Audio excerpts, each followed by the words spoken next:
ዘመኑ ሶስተኛው መቶ ክፍለ ዘመን ነው። ጣዖታት የሚመለኩበት፣ ክርስቲያኖች ሰማዕትነትን የሚቀበሉበት ዘመን። በዚህ ዘመን ነበር ይህች ቅድስት ብላቴና በሃይማኖቷ ጸንታ ስለ ክርስቶስ የተጋደለችው። በቤተ ክርስቲያን ታሪክ ውስጥ እንደዚች ያለ ቅድስት መልከ መልካም ወጣት አልነበረም። እርሷ ሮማዊት ክርስቲያን ስትሆን መልኳን ያየ ሁሉ ይደነግጥም ነበር። ነገር ግን መጽሐፍ ውበት ሐሰት ነው፣ ደምግባትም ከንቱ ነው፣ እግዚአብሔርን የምትፈራ ሴት ግን እርሷ ትመሰገናለች እንደሚል፣ እርሷም ለወንድሞቿ እንቅፋት ላለመሆን ተደብቃ ትጸልይና እንደ ነገሩም ትለብስ ነበር።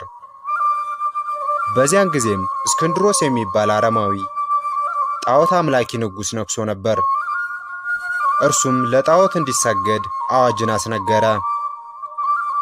በዛም ወቅት ክርስቲያኖች ሁሉ እየተሳደዱ ለጣዖት ይሰግዱ ዘንድ ይገደዱ ነበር። ታዲያ በዚህ ጊዜ ነበር ክርስቶስን ታምና የተገኘች ይህች ቅድስት ብላቴና የተገኘችው።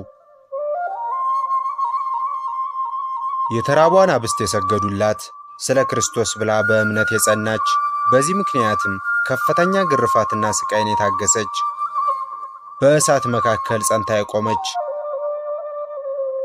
በደም ፈንታ በተገረፈች ጊዜ ነጭ ወተት ከሰውነቷ የሚፈስ፣ በአሕዛብ ዘንድ ክርስቶስን የመሰከረች፣ የሰማያዊ አክሊልን የተቀበለች የክርስቶስ ሙሽራ ቅድስት ጣጦስ ሰማዕት። በዛሬው መርሃ ግብራችን ስለ ቅድስት ጣጦስ ካበዛው የገድልና የእምነት ሕይወቷ በጥቂቱ አቅርበንላችኋል። እስከ መጨረሻው አብራችሁን ብትቆዩ ለነፍስ ጥንካሬ የሚሰጥን የዚችን ቅድስት ሰማዕት ታሪክ ትሰማላችሁ። ይህ ዝግጅት ከመጀመሩ በፊት ለሌሎች ይዳረስ ዘንድ ይህን ቪዲዮ ላይክ በማድረግ ይጀምሩ።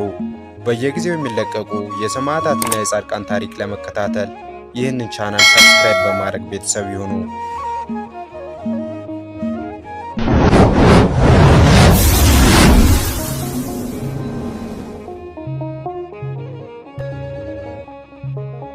በስመ አብ ወወልድ ወመንፈስ ቅዱስ አሐዱ አምላክ።